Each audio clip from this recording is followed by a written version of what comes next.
In this video, I'll be sharing with you how you can generate a metric ton of coaching and consulting clients online. This will work whether you're brand new or already doing 5 or even 6 figures a month in revenue. And at the end, I'll even share with you how you can automate this entire process so that you can generate sales calls while you sleep. Hey guys, my name is Lloyd and I was able to scale my consulting business to around $60,000 of profit per month. So what I'm gonna be sharing with you today is what has worked for me as well as for hundreds of people that I've coached in the past. So the first thing that you need to understand is that the offer and the audience are super important to your overall success. First of all, you need to understand who you're targeting with your offer, because without that, you're not gonna even understand which marketing channel makes the most sense.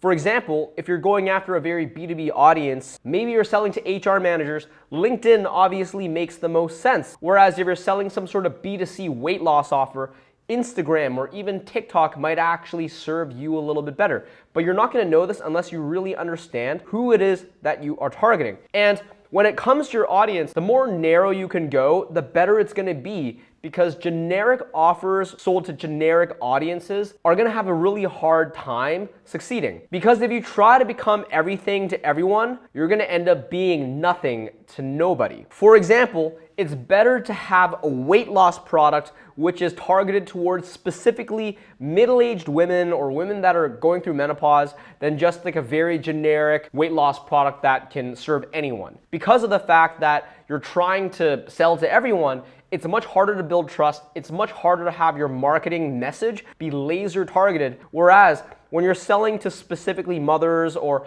people that are going through menopause, your messaging can really talk about their specific pains, their particular challenges, and that makes it much easier for you to resonate. So the audience needs to be specific. Now, the offer also needs to be bold and solve a huge problem. If you are not solving a significant problem that people are really struggling with, then ultimately they're not going to be willing to spend high ticket.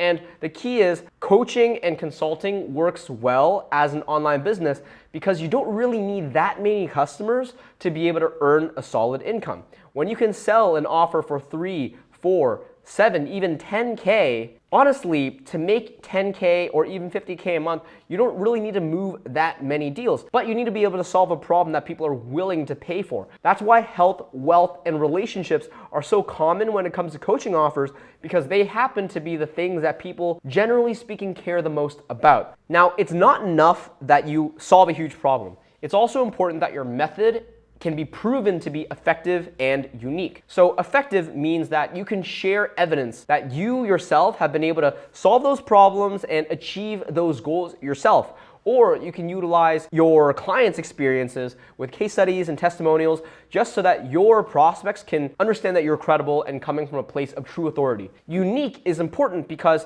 oftentimes people care about the uniqueness of your offer. If you're selling a course which is all about lead generation, it's better to have this new fancy way of generating leads than trying to teach someone how to do it the old-fashioned way.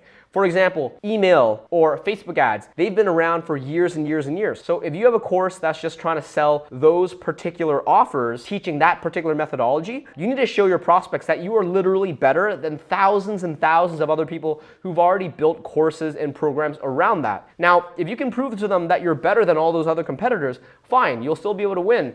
But it's actually a lot easier to just be new than it is to be better. So for example, once again, if you are selling some sort of lead generation coaching or course program, it's easier to just be like, hey, TikTok ads is blowing up. No one really knows how to solve it. I know how to solve it. And this is the thing that really can take your business and push it to the next level. So way less competition, but people are going to be just enthralled by the fact that it's this new fancy thing. So once you have your offer and your audience solved, the next thing is you need to start driving some traffic. You need to make sure that people are aware that you exist. Now, there's a lot of ways that you can do this, whether it be using a website or using social media, YouTube, Facebook, LinkedIn. The key is that you don't try to do everything all at once, especially in the beginning. Whenever you see these larger companies or these larger influencers who seemingly are everywhere, the reality is they've already built a pretty successful business. They likely have a team of people who are doing all their content for them. But for you, if you're brand new starting out, it's much more efficient to just pick one channel and do it super well rather than trying to do 7 different channels at the same time but doing them all in kind of a mediocre way. So for me, I actually began my business just doing LinkedIn.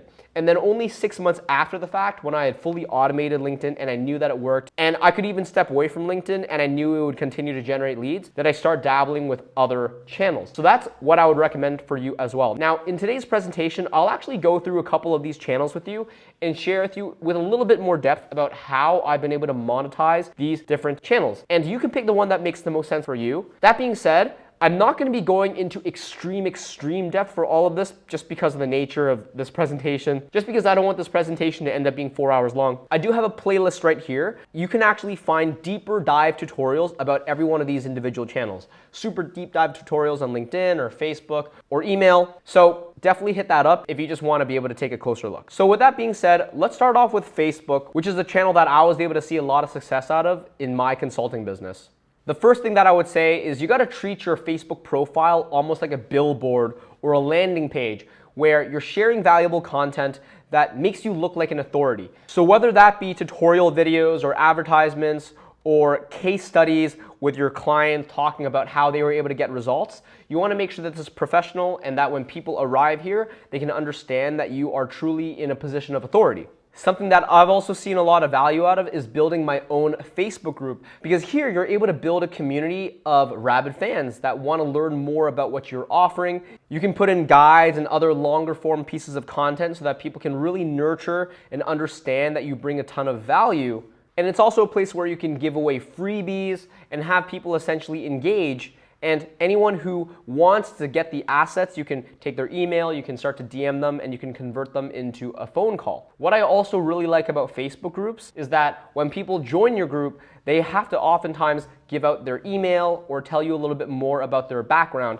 So that way, when you actually have a conversation with them, it's much easier for you to be able to book them into a call because you have some information about their issues already. An example of this is here, where I've been speaking to Nick Filipov, and he joins my group. I pretty much reach out to him in the DMs. We have a little bit of a conversation. And when you scroll all the way down, you can actually see that eventually he just reaches out to me and says, hey, I'm looking for lead generation, appointment setting services. Let me know when I can talk. And we pretty much just get set up on a phone call together. For the most part, whether you're using Facebook or LinkedIn or Instagram, you are going to be relying on the DMs in order to actually book these calls. I actually have another video right here that goes into extreme depth about how you can actually optimize your conversion rate when you are trying to generate sales calls via the DMs. So definitely check it out. Now, the final method that you can utilize on Facebook is just basic outreach. So you can actually join groups that have your target audience. So for me, ClickFunnels is an audience that is mostly built out of entrepreneurs. So I can go here and more or less go down to the member section and find everyone that would be a good fit and just reach out to them, DMing them to try to book a call. Now, the issue is when you have 287,000 members, not all of them are going to end up being a good fit. As well, when there's that many people, it's going to take forever to message all of them. And that's why I would recommend that you use a tool such as Pepper, which allows you to automate a lot of this Facebook outreach, and it saves you just a ton of time. Not only will it allow you to send out 50 friend requests a day along with messages without you needing to do anything, but you can even build out these rules where you're only going after people with certain keywords. So let's say you're going after CEOs or founders or co-founders, whatever it may be, it'll scrape down the group and it'll find only the people that actually fit your parameters. And that way you can automate your outreach and only be going after the correct leads. And everything that I just shared with you not only works for B2B, but also works for B2C. For example, if you wanted to sell a weight loss offer for mothers, then you can very easily just quickly search that in Facebook search bar, join the groups that seemingly go after a similar audience, and then you can DM them with cold outreach, you can add them as friend, and from there, if you were to build your own Facebook group with awesome contents, you can do that as well.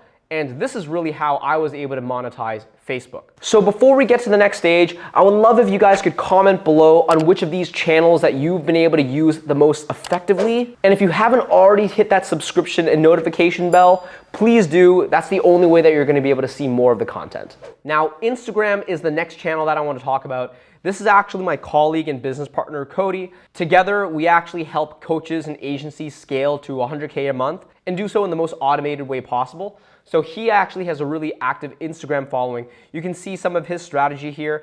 Certainly, there's a content calendar that you're creating, making sure that you're able to provide massive value. A lot of the highlights here are amazing because you get to learn about results and client testimonials, guarantees that are being offered. Generally speaking, with Instagram, the way in which you convert is not going to be via these posts here. You're typically going to be making calls to actions in your Instagram stories, and based on the people who respond, those are the people that you'll end up DMing and wanting to try to book a meeting with. So here's actually my close friend, Sheldon. And he runs an online coaching business helping people learn how to speak Mandarin. So actually, if you look at his stories, this is an example of one of his call to actions. If you want to learn how to speak conversationally fluent Mandarin in 6 weeks, just hit me up, DM me. So it's a really good call to action. So obviously you need to build your audience on Instagram first, but once you have that audience, you're able to make these calls to actions and get them to ultimately opt in. And then you can DM them and have that and convert them there. So the question really is, how do you go about finding and building your audience? Well, just like Facebook, you can go into your competitor Instagram channels and you can just DM them. So let's say you're selling some sort of weight loss product, or you're going after people who are really interested in the keto diet. You can just go into the most popular keto Instagram follower accounts and you hit them up. But a more efficient way, if you are willing to spend a little bit of money, is to actually find huge accounts and have them shout you out. So Millionaire Mentor, for example, you could actually pay them a couple $100 and they'll be willing to loan you their audience, so to speak. You can make a post, talk about your offer, and then those people who are already following this particular account can then follow you. And that's how you can actually grow your account in a much more efficient way than just DMing a bunch of people. So this works for both B2B or B2C. There's essentially influencer accounts that could work for almost every single niche. So it's about finding them and finding a rate that you can actually be able to promote your offers in their page. YouTube is also an amazing channel. It's actually become my favorite channel to use. And the reason why I like it so much is because it allows brand new people to discover you, but it also allows those same people to really become part of your community and trust you. And that's just the power of long form video. It's one thing for someone to just get a cold email or a LinkedIn DM from you. Yes, they might realize that you exist, but it's really hard for you to build real trust because the amount of contact that you have with them is so minimal. That being said, if someone joins my YouTube channel, subscribes, sees 4 to 5 hours of my content, they're so much more likely to trust me that if they do book a sales call, the likelihood of them buying and converting is much higher than if someone just books a sales call from having seen a cold email or a cold Facebook DM. And I can even share with you a couple examples here on LinkedIn. Elaine, she literally found me on YouTube and she DMs me on LinkedIn because she wants to learn a little bit more. We do eventually book a call together. So YouTube does lack the DMing feature that truthfully is really important because whether it be LinkedIn, Facebook, Instagram, we are converting into calls directly through the DMs. But with YouTube, a lot of people will just book automatically via your links, and the ones who don't, a lot of them will just DM you. So this is just a really powerful platform because it increases the warmth of your audience. Now, speaking of LinkedIn, there are ways that you can monetize LinkedIn as well. And really, the core is you want to go into Sales Navigator, which is the premium version of LinkedIn, and search for your specific customers. It actually is much easier to find your ideal clients here compared to, say, Facebook or Instagram, because LinkedIn is inherently a database. You can put in geography, industry, job title, everything that you're typically looking for, and actually identify who your ideal buyers are. Now, I do have this other video that goes deeper into how to use Sales Navigator, so check it out. But essentially, once you have the search, you can pull up a list of all of your ideal customers. And once you arrive here, you pretty much have this list of ideal customers, and you can do one of two things here. You can either just DM them manually, give them a really personalized message filled with things that you found out on their website or on their social media profile, or you can just automate it by using some automation tools and softwares. Now, both work well, and I actually have a video right here about how to set up automated campaigns on LinkedIn that convert. But these days, I actually think that having a bit more of a personalized touch where you do a lot of research and give a message which is hyper personalized to them, generally speaking now, that converts better. So it's not as scalable, but if you do want to scale it, the best way to do so is you hire appointment setters so that they can actually do some of that manual work for you. I actually have a video right here that talks all about why having an appointment setter is a game changer for your business. Now, the final thing that I'll talk about when it comes to LinkedIn is the content side of things. So if you're growing your audience and you're adding people into your connections list, obviously, you can book a lot of calls just by doing that outreach. But once you have the audience, why not continuously nurture them with more content? So you can actually see here, Giacomo, his entire shtick, his offer is all about helping people automate and digitize using AI. So you can see here, he's constantly sharing content which is about ChatGPT, about how to use prompts, how to use it to simplify your workflows. And he does this consistently multiple times a week. And naturally, the amount of people that are liking his content, he's gonna be able to get a lot of customers and engagement from this. Once again, everything's gonna have to be brought into the DMs, but once you do, these are easy people to actually close because they already are in love with your brand. So that's the top of the funnel traffic. Now, the next thing that you need to really be aware of is indoctrination. And this is where you take cold leads and turn them into warm leads by giving them more interest, by building more of a desire inside them. And the reality is, most of the prospects who find out about you for the first time will be skeptical. Whether they get an email from you or they get a Facebook DM from you, if they've never seen or heard from you before, because so many people are constantly reaching out to them, they're usually going to have a pretty big defense or shield up. And oftentimes, it's gonna take you many touch points before they trust you enough to buy. And that's really why it's so important to have content. At the end of the day, why we share additional content on LinkedIn or on Facebook or on Instagram or on YouTube is because we know that the first touch point where we DM them is oftentimes not going to be enough. We want to turn them into raving fans that trust us so much that by the time they jump on a sales call, they're already sold. So of course, all those social media channels have inbuilt ways that you can continue that indoctrination. The most classic way of actually doing this is via email campaigns where, of course, the first time you might collect their email, and then over the course of weeks, you might be nurturing them with email drips and newsletters, all so that by the time they arrive on the sales call, it's much easier for them to close. Now, once you have the top of the funnel solved and you have a solid content engine in the middle to nurture people, the key is you got to then scale everything out so that you can actually build your business even if you're not directly inside it. Because in order to achieve freedom, you need to make sure that you can step away from marketing and sales and for it to still function. And that means you need technology, whether that be outreach tools or you need a team of setters and closers or content managers who are doing all of your content distribution and content creation. You need your marketing and sales to be able to run by itself for you to truly say you've built a scalable company. And in the same way, your offer must be scalable as well. Because let's say 20 customers just materialize out of thin air right now, would you be able to fulfill them, or would you end up needing to turn away customers because you can't deal with all of that client load? Or let's say you were to take a month-long vacation, would you be able to still give your customers an amazing experience even if you're gone? So the way that you can do this is you could either productize your coaching and consulting into a course, or you could do group coaching rather than one-on-one coaching. And finally, you can even hire additional coaches and consultants that can work alongside you so that even if you're gone, you'll still be able to provide support. And the key really is that as you scale up, as you have more and more customers, that there is no decrease in the quality of your service. That's a really big shame, right? A lot of companies, as they get more and more customers, their customers are just not getting the same level of quality. And that's the same thing that happens with even franchising, right? In Canada, there's this restaurant called Tim Hortons, and they used to have the most amazing donuts and coffee. And once they branched out and franchised to thousands and thousands of locations around the country, the quality of all their food went down. We really don't want that to happen to you as you're scaling up. We definitely want to be maintaining the level of satisfaction because, listen, our reputation is all we got, and it's our duty for our clients that we're consulting and coaching on that we can really create transformation in their life. All right, guys, hopefully that was helpful. I actually have a masterclass that I recorded all about how you can scale from $0 to $20,000 per month in 90 days. So if that's relevant and interesting to you, just go to the description box below and you can get access to that video for free. So with that being said, here's a couple other recommended videos that you might find helpful. And Thank you so much for hanging out with me today. I will see you next time. Cheers.